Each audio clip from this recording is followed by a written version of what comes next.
آج کا ہمارا موضوع ہے امیر، غریب، مڈل کلاس اور کرپشن زنجیر۔ سرمایہ دار نظام میں 3 قسم کے طبقات پائے جاتے ہیں، مثال کے طور پر امیر، غریب اور مڈل کلاس۔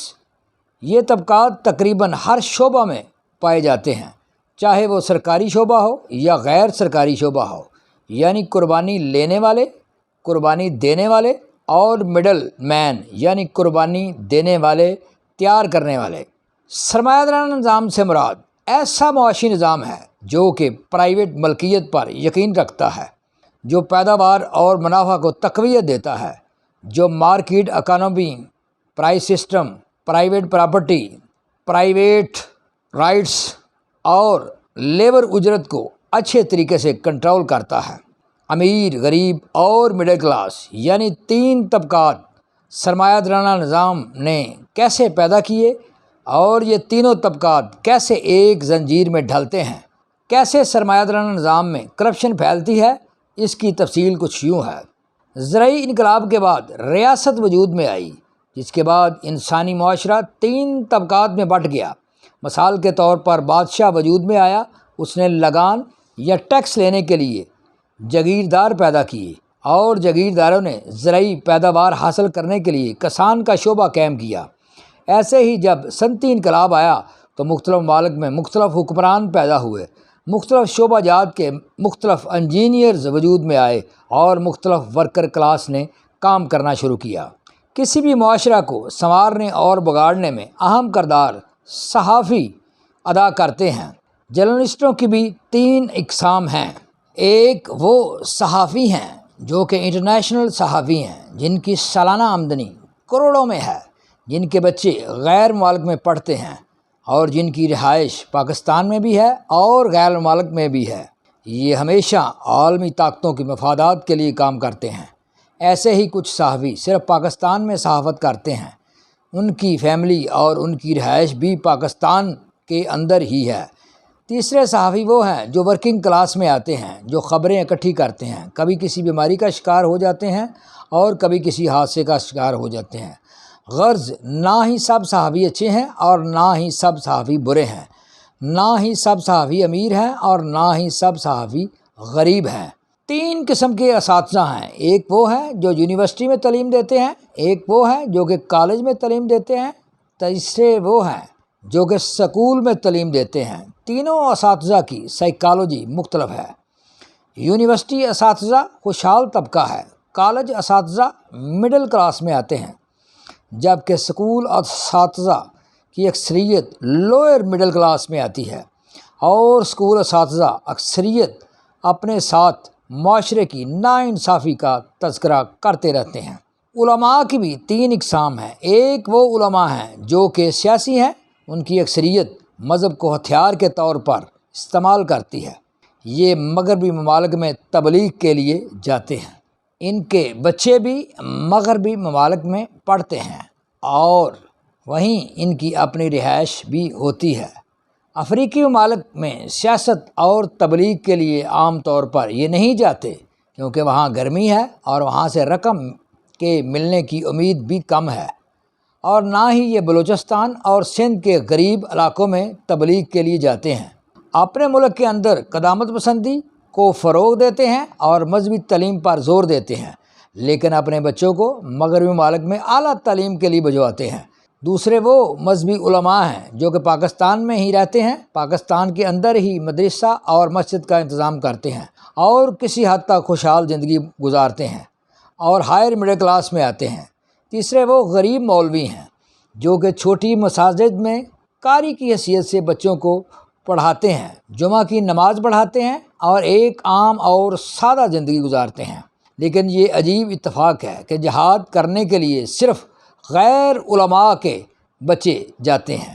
ایسے ہی 3 قسم کے سیاستدان ہیں، جیسا کہ وزیر اور وزیر اعظم بننے والے سیاستدان، ان کے بچے بھی غیر ممالک میں رہتے ہیں اور خود بھی جب برا وقت ہو تو یہ غیر ممالک میں چلے جاتے ہیں اور خوشحال زندگی بسر کرتے ہیں۔ دوسرے وہ سیاستدان جو MNA یا MPA بنتے ہیں، پاکستان کے اندر ہی سیاست کرتے ہیں، جب بھی کسی طاقتور ایجنسی کا اشارہ ہوتا ہے وہ پارٹی جوائن کر لیتے ہیں اور الیکٹرانک میڈیا بھی ان کو اکثر تبصرہ کے لیے بلاتا رہتا ہے۔ تیسرے وہ سیاستدان ہیں جو جیلیں کاٹتے ہیں، مڈل کلاس سے اٹھ کر ایم پی اے یا ایم این اے بنے ہوتے ہیں۔ یہ پارٹی کا اثاثہ ہوتے ہیں، ان کی ہمیشہ قربانی لی جاتی ہے۔ سرمایہ دارانہ نظام کے تحفظ کے لیے وکیل بھی اہم کردار ادا کرتے ہیں۔ بڑے سیاستدانوں کے وکیل، بڑے بزنس مینوں کے وکیل سالانہ کروڑوں روپیہ کماتے ہیں۔ ان کو کبھی نگران حکومت میں بڑے عہدے کا چانس ملتا ہے اور کبھی سیاسی حکومت میں بڑے عہدہ کا چانس مل جاتا ہے۔ سپریم کورٹ اور ہائی کورٹ کے ججز کے ساتھ ان کے بہت اچھے تعلقات ہوتے ہیں اور ان میں اکثر ان کے دوست ہوتے ہیں۔ ڈکٹیٹر حضرات کے لیے بھی یہ وکلاء عدالت میں خصوصی قوانین کا حوالہ دیتے ہیں اور ان کی مدد کرتے ہیں۔ دوسرے وہ وکیل ہیں جو عام عدالتی کیس لیتے ہیں اور اچھا گزارا کرتے ہیں۔ تیسرے وہ وکیل ہیں جو کہ حق کا ساتھ دیتے ہیں۔ بڑے وکلاء اور بڑے سیاستدان انہیں ایندھن کے طور پر استعمال کرتے ہیں۔ غریب آدمیوں اور مظلوم آدمیوں کی مفت وکالت بھی کرتے ہیں۔ ان وکیلوں میں اکثریت نوجوان وکیلوں کی ہوتی ہے۔ سرکاری ملازم بھی 3 قسم کے ہیں۔ وہ سرکاری ملازم ہیں جو 17 تا 22 گریڈ میں کام کرتے ہیں۔ یہ کافی خوشحال ہوتے ہیں۔ مغربی ممالک اور مغربی کلچر ان کا پسندیدہ کلچر ہے۔ دوسرے وہ سرکاری ملازم ہیں جو کہ آفیسر رینک میں آتے ہیں۔ ان پر ہمیشہ رشوت کا الزام لگتا ہے، حالانکہ یہ رشوت اکیلے نہیں لیتے ہیں بلکہ اس میں بڑا حصہ بڑے گریڈ کا ہوتا ہے۔ تیسرے وہ کلرک ہیں جن میں سے 20% افسروں کے قریب ہوتے ہیں اور کافی خوشحال ہوتے ہیں۔ 80% کلرک بنیادی ضرورتیں بھی پوری نہیں کر پاتے ہیں۔ چوتھی قسم ورکنگ سرکاری کلاس کی ہے، جیسا کہ سپاہی، چپڑاسی، نوٹس سرور وغیرہ وغیرہ۔ لوگ ان کو اچھا نہیں سمجھتے ہیں، حالانکہ ان کی اکثریت صرف حکم کی غلام ہوتی ہے۔ جو بڑے افیسرز حکم دیتے ہیں یہ وہی کام کرتے ہیں۔ مختصراً ہم یوں کہہ سکتے ہیں کہ ہر شعبہ میں 3 سے لے کر 4 قسم کے لوگ یا شعبہ ہوتے ہیں۔ تینوں طبقات میں ہی اچھے اور برے لوگ پائے جاتے ہیں۔ ہم جب برا کہتے ہیں تو مکمل شعبہ کو کہہ دیتے ہیں، حالانکہ ہر شعبہ میں 3 طبقات ہیں، کچھ حکم دینے والے اور کچھ حکم پر عمل درآمد کروانے والے اور کچھ عمل کرنے والے۔ جیسا کہ لوگ عام طور پر پولیس کو اچھا نہیں سمجھتے ہیں، حالانکہ سب پولیس کے ملازم نہ ہی اچھے ہیں اور نہ ہی سب برے ہیں۔ زیادہ تر مڈل کلاس کے افیسرز اور آدمی ہی سرمایہ دار اور بیوروکریٹ کے لیے کرپشن کی زنجیر کا کام کرتے ہیں۔ عالمی سرمایہ دارانہ نظام کی بدولت غریب اور امیر کی تفریق بہت زیادہ ہو گئی ہے۔ غریب آدمی جو کہ ترقی پذیر یعنی کہ غریب ممالک میں رہتے ہیں، وہاں 80% ورکر کلاس کی ہے۔ ان کو 3 وقت کی روٹی میسر نہیں ہے، اچھی تعلیم، اچھا علاج میسر نہیں ہے، حتیٰ کہ صاف پانی اور بجلی سے بھی محروم ہیں کیونکہ یہ بجلی کا بل دینے سے قاصر ہیں۔ جبکہ مغربی ممالک میں بھی سرمایہ دارانہ نظام ہے، لیکن وہاں 80% ورکر کلاس کو بنیادی سہولتیں میسر ہیں۔ وہاں ریاست ماں جیسی ہے۔ اس کے برعکس وہاں خونی رشتے ختم ہو چکے ہیں۔ جبکہ غریب ممالک میں بھی سرمایہ دارانہ نظام ہے، لیکن یہاں صرف غریب کو سزا ملتی ہے، قربانی دینے کا لیکچر ملتا ہے، اور لیکچر بھی وہ شخص دے رہا ہوتا ہے جو سب سے بڑا لٹیرا ہوتا ہے۔ اس کی وجہ یہ ہے کہ ہر شعبہ دولت کے گرد گھومتا ہے۔ الیکٹرانک میڈیا کو بھی پیسہ چاہیے اور پیسہ امیر آدمیوں کے پاس ہے۔ کبھی وہ سیاستدان کے روپ میں آ کر لیکچر دیتے ہیں، کبھی عالم کے روپ میں، کبھی محب الوطن کے روپ میں۔